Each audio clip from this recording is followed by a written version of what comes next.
Samajwadi party सांसद धर्मेंद्र यादव ने कहा कि बैठक बोर्ड ऑफ एडवाइजरी कमेटी में लगभग सहमति बन गई है कि चुनाव सुधार, एसआईआर, बीएलओ जैसे सभी मुद्दों पर संसद में चर्चा होगी।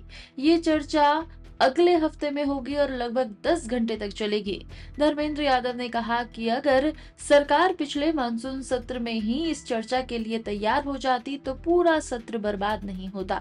उन्होंने आरोप लगाया कि जब भी सदन नहीं चलता तो यह स्पष्ट हो जाता है कि सरकार स्वयं इसे चलाना नहीं चाहती। बात बन गई सर, क्या रहा?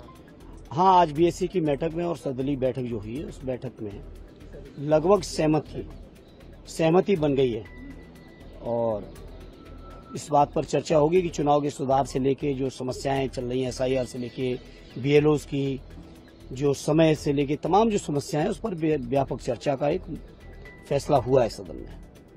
और मैं सोचता हूँ क्या दिन निर्धारित किए अगले हफ्ते में होगा, 10 घंटे की चर्चा होगी। मैं सोचता हूँ सारी बातें इस व्यापक चर्चा में आएंगी। और साथ ही साथ मैं इस बात को भी कहना चाहूंगा, अगर इसी बात को सरकार पिछले सत्र में मान गई होती तो ये पिछला जो एक सत्र पूरा का पूरा खराब हुआ है, पूरा का पूरा गतिरोध में वॉश आउट हुआ है, वो नहीं होता।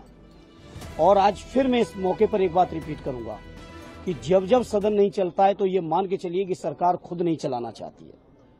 अगर सरकार चलाना चाहती, विपक्ष के इतने विरोध के बाद, इतने बार मुद्दे को उठाने के बाद, हर दिन आंदोलन करने के बाद, पिछले सत्र की मैं बात कर रहा हूं, अगर सरकार मान गई होती तो पिछले सत्र में ही गतिरोध खत्म हो गया होता। सर, किस दिन किस विषय पर चर्चा की जाएगी?